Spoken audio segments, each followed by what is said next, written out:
அனைவருக்கும் அன்பான வணக்கங்கள். இது மகாபெரியவா ஆன்மீகம் யூடியூப் சேனல்.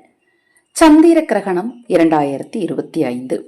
இந்த வேர் கிடைத்தால் உங்கள் வாழ்க்கையில் இருக்கக்கூடிய பிரச்சனைகள், குறிப்பாக பண பிரச்சனைகள் நிச்சயமாக நீங்கும்.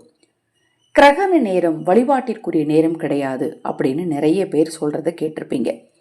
ஆனால் இந்த கிரகண நேரத்துல கோவிலுக்குத்தான் போகக்கூடாதே தவிர, அதாவது கோவிலில் சென்று அல்லது பூஜை அறையில் வைத்துதான் நாம் வழிபாடு செய்யக்கூடாதே தவிர, கிரகண நேரத்தில் நம் இஷ்ட தெய்வத்தின் மந்திரத்தை நாம் தொடர்ந்து உச்சரித்துக்கிட்டே இருந்தோம் அப்படின்னா கண்டிப்பா நம்ம கிட்ட தெய்வீக சக்தி அதிகரிக்கும். நாம நினைத்த காரியம் தடையில்லாம நடக்கும். இந்த கிரகண நாள்ல, அதாவது 7ஆம் தேதி அன்று இரவு 9:56 மணிக்கு துவங்கி நள்ளிரவு 1:26 வரைக்கும் சந்திர கிரகணம் இருக்கு.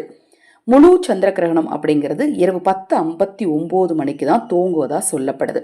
ஆவணி மாத பௌர்ணமி நாள்ல வரக்கூடிய இந்த கிரகண நாள்ல இந்த வேர் கிடைத்தது அப்படின்னா ஈஸியா கிடைக்கக்கூடிய வேர் தான். ரொம்ப கஷ்டமெல்லாம் கண்டிப்பா யாருக்குமே இருக்காது. மிக மிக எளிதாக கிடைக்கக்கூடிய இந்த வேரை கொண்டு இப்ப நான் சொல்லக்கூடிய இந்த ஒரு வரியை மட்டும் உச்சரித்துக்கிட்டே இருங்க. உங்கள் பண ரீதியான பிரச்சனைகள், கடன் ரீதியான பிரச்சனைகள் நிச்சயமா தீரும். அதிலும் குறிப்பா முடிந்த அளவுக்கு கிரகண நேரத்துல சொல்றது கூடுதல் பலன். அன்றைய நாள்ல மந்திரத்தை நீங்க இப்ப நான் சொல்லக்கூடிய இந்த மந்திரத்தை ஒரு தடவை சொன்னீங்க அப்படின்னா 100 மடங்கு பலன் கிடைக்கும். ஆனா கிரகண நேரத்துல நீங்க சொன்னீங்க அப்படின்னா 1,00,000 மடங்கு பலன் கிடைக்கும் அப்படின்னு சொல்லப்படுது. கிரகண நேரம் சப்போஸ் உங்களுக்கு புரியல, தெரியல அப்படின்னா வாட்ஸ்அப்ல கேளுங்க. நம்ம சேனலில் நான் போடக்கூடிய பதிவுகளில் உங்களுக்கு சந்தேகம் இருந்தாலும், பூஜை பொருட்கள் உங்களுக்கு தேவைப்பட்டாலும், உங்கள் தனிப்பட்ட பிரச்சனைகளுக்கு பிரத்யேகமாக பரிகாரங்கள் செய்து கொள்ள விரும்பினாலும், அக்ஷயபாத்திரம் உணவளிக்கும் திட்டத்தின் மூலம் இந்த மகாலயபட்ச நாட்களில், குறிப்பாக மகாலயபட்ச நாட்களில் நீங்கள் ஆதரவற்றவர்களுக்கு உணவளிக்க விரும்பினாலும் 9344692042 இந்த வாட்ஸ்அப் எண்ணுக்கு தொடர்பு கொள்ளுங்க. அதை பற்றிய தெளிவான விளக்கம் உங்களுக்கு கொடுக்குறேன்.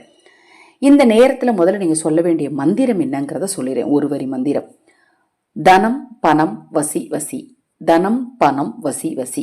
இதைத்தான் சொல்ல போறீங்க. தனம் பணம் வசி வசிங்கிற மந்திரத்தை கடன் தீர்வதற்கும் பணம் சேர்வதற்கும் சொல்ல போறீங்க. இந்த வேர் என்ன அப்படின்னு பாத்தீங்கன்னா துளசி வேர். எல்லார் வீட்லையும் துளசி செடி இருக்கும். அதுக்கான துளசி செடியை அடியோட ஃபுல்லாக பிடிங்கிறாதீங்க. ஏதாவது ஒரு சைடு மட்டும் மண்ணை லேசாக ஒரு குச்சியை வச்சு கிளறி விட்டீங்க அப்படின்னா கொஞ்சமாக வேர் தெரியும். நீங்கள் செடியவே அதுக்காக பிடுங்கக்கூடாது. நான் மறுபடியும் சொல்லிடுறேன், முழு செடியும் நீங்கள் பிடுங்கக்கூடாது.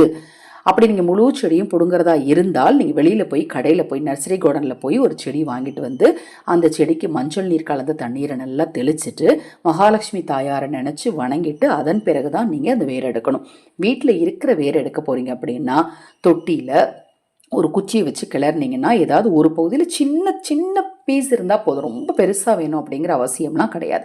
ஒரு சின்ன பிஞ்சு வேரை நீங்கள் எடுத்து அதை நல்லா கழுவிட்டு கொஞ்சம் பால் ஊற்றியும் கழுவிட்டு கொஞ்சம் தண்ணீர் ஊற்றி கழுவிட்டு அதன் பிறகு அதுக்கு நல்லா மஞ்சள் பூசிக்கோங்க. மஞ்சள் பூசிட்டு கையில் வச்சுக்கிட்டு இந்த மந்திரத்தை சொல்லணும். அதன் பிறகு இந்த வேரை என்ன பண்ணலாம் அப்படின்னு பார்த்தீங்கன்னா, கிரகணம் முடிந்த பிறகு இரவு, கிரகணம் முடிய ரொம்ப டைம் ஆகுது இல்லையா, 1:26 ஆகுது. அதனால் அந்த டைமில் முடிஞ்சால் செஞ்சுருங்க. இல்லை அப்படின்னா மறுநாள் காலையில் அது கூட கொஞ்சம் கற்பூரம் போட்டு பூஜை அறையில் வச்சு எரிச்சிடணும். அதுக்குள்ளே அது காஞ்சே போயிடும். கற்பூரம் போட்டு பூஜை அறையில் வச்சு எரிச்சிருங்க. இல்லை மறுநாள் எரிக்கலாமா அப்படின்னா கூட தாராளமாக எரிக்கலாம். ஏன்னா அது நம்ம மந்திர உருவேற்றிய வேறு தான். அதை நம்ம கூட ஒரு நாள் வச்சிருக்கிறதுனால எந்த தவறும் நமக்கு நடக்காது, பயப்பட தேவையில்லை. இப்போ நான் சொன்ன இந்த பதிவில் உங்களுக்கு ஏதாவது சந்தேகம் இருந்தாலும் வாட்ஸ்அப்பில் கேளுங்க. தொடர்ந்து நம்ம சேனலை பாருங்கள். மகா பெரியவாவின் அருளாலும் சந்திர பகவானின் அருளாலும் உங்களுக்கும் உங்கள் குடும்பத்தாருக்கும் நல்லதே நடக்கட்டும்.